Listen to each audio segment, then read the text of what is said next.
జాతీయ స్థాయిలో ఎన్డీఏ లాంటి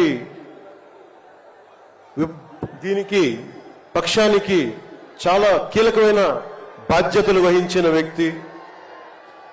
ఆయన్ని జైల్లోకి అన్యాయంగా పెట్టడం చాలా చాలా బాధ కలిగించింది.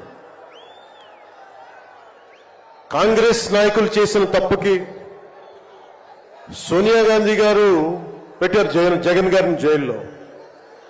ఆ కక్ష చంద్రబాబు గారి మీద చూపించడం చాలా అవివేకం. ఇలాంటి పరిస్థితుల్లో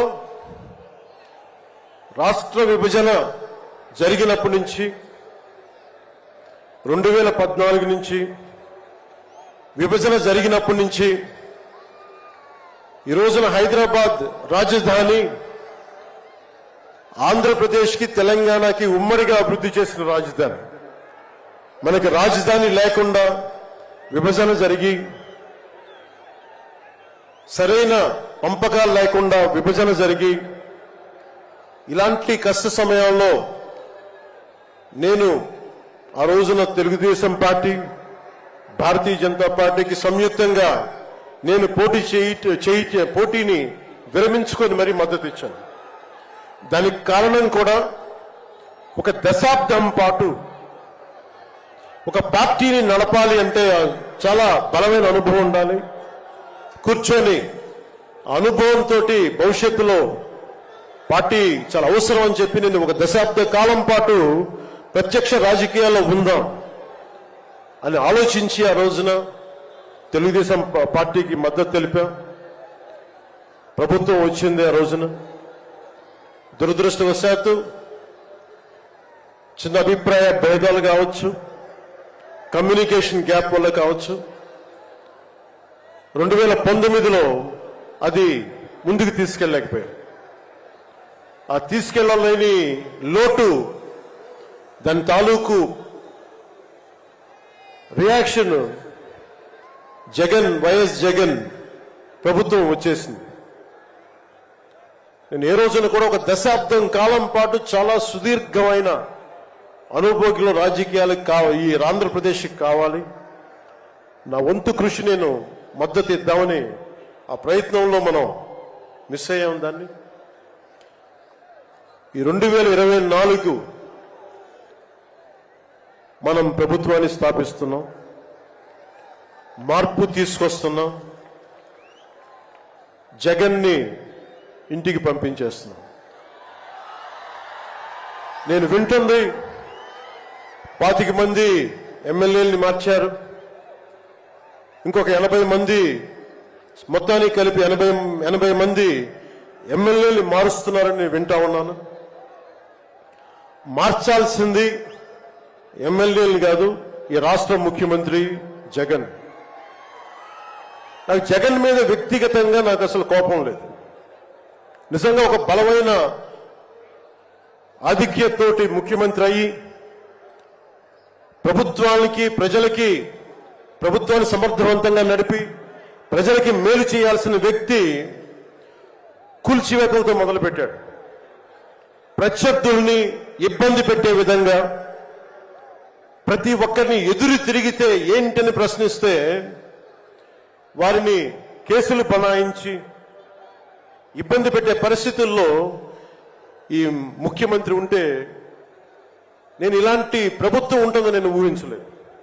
ఆయన స్వయంగా ప్రమాణ స్వీకారానికి నన్ను ఆహ్వానించినప్పుడు వారికి ఒకటే తెలియజేశాను, మీరు చాలా సమర్థవంతంగా పరిపాలించండి, ప్రజలకి మేలైన ప్రభుత్వం ఇవ్వండి, మేము ఒక పార్టీగా ప్రజల పక్షాన్ని వహించి సద్విమర్శే చేస్తాం అని అంటే చెప్పి ఆయనకి నా శుభాకాంక్షలు తెలియజేశాను. కానీ దురదృష్టవశాత్తు ఈ వ్యక్తికి కక్ష సాధింపు వ్యక్తి, ఎవరు ఒక మాట అనకూడదు, ప్రజాస్వామ్యం అనే ఒక పదానికి విలువ తెలీదు, ఏదైనా మాట్లాడితే దాడులు చేయించడం, చాలా నీచంగా తిట్టించడం, ఇన్ని దశాబ్దాల ఆంధ్రప్రదేశ్ రాజకీయ చరిత్రలో ఏ ఒక్క నాయకులు కూడా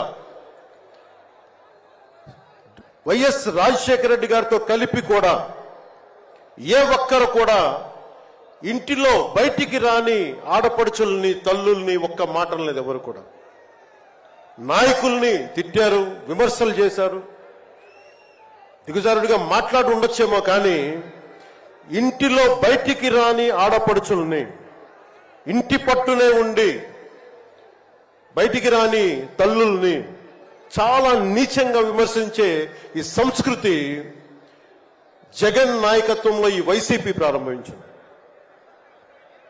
ఎంతమంది కన్నీళ్లు పెట్టుకున్నారు, ఎంతమంది స్త్రీలు బాధపడ్డారు. ఒకటే అనిపిస్తుంది, వ్యక్తికి అడగాలనిపించినప్పుడు ఇంట్లో ఉన్న తల్లికి చెల్లికే విలువ ఇవ్వనేవాడు మన ఇంట్లో ఉన్న ఆడపడుచులకి ఏం గౌరవిస్తాడు? ఇంట్లో తల్లికి చెల్లికి విలువ ఇవ్వనేవాడు 30,000 మంది ఆడపిల్లలు అదృశ్యం అయిపోతే ఏం పట్టించుకుంటాడు? మొన్న 22 ఒక సంవత్సరంలోనే ఎన్సీఆర్బీ డేటాలో దాదాపు 10,000 మంది ఆడపిల్లలు అదృశ్యం అయిపోయారు ఒక సంవత్సరంలోనే. నేను మాట్లాడుతున్నప్పుడు డేటాతోటే మాట్లాడతాను. 2.5 సంవత్సరాల క్రితం వైసీపీ వాలంటీర్ వ్యవస్థలోని కొంతమంది ఒంటరి మహిళల మీద, ఆడపడుచుల మీద డేటా సేకరిస్తున్నారు. దీని మీద మీరు మాట్లాడండి అని చెప్పి చాలా మంది పెద్ద స్థాయి వ్యక్తులు నాతో మాట్లాడినప్పుడు దాదాపు ఇన్ని వేల మంది, 30,000 మంది పైచులకు ఆడవాళ్ళు అదృశ్యం అయిపోయారు, మీరు మాట్లాడండి అని చెప్పినప్పుడు నేను నమ్మలేదు. కానీ డేటా తెప్పించుకొని చూస్తే నేను గళమెత్తినప్పుడు వైసీపీ వాలంటీర్ వ్యవస్థ మీద ఆ రోజున ప్రత్యేకించి చెప్పాను. యువతకి ఉద్యోగాలు వస్తే చాలా ఆనందించేవాడిని. కానీ కొద్దిమంది వాలంటీర్స్ చేసే ఈ విధానాల వల్ల ఒంటరి మహిళలు, ఒంటరి ఆడవాళ్లు, భర్త లేని వారు చాలా అన్యాయాలకు గురవుతూ ఉంటే అన్నింటికి తెగించి నేను ఎప్పుడు గొంతెత్తినా ఓట్లని బేస్ చేసుకొని మాట్లాడను, మార్పుని బేస్ చేసుకొని మాట్లాడతాను, మార్పుని ఆధారం చేసుకొని మాట్లాడతాను. వారాహి యాత్రలో ఆ రోజు ప్రారంభిస్తే నా మీద విపరీతమైన దాడులు జరిగినాయి, విపరీతమైన విమర్శలు, కువిమర్శలు అన్నిటినీ భరించాం. చివరికి విశాఖపట్నంలో కూడా నేను ఎయిర్పోర్ట్ నుంచి మనకి పార్టీ కార్యక్రమాలకు వస్తా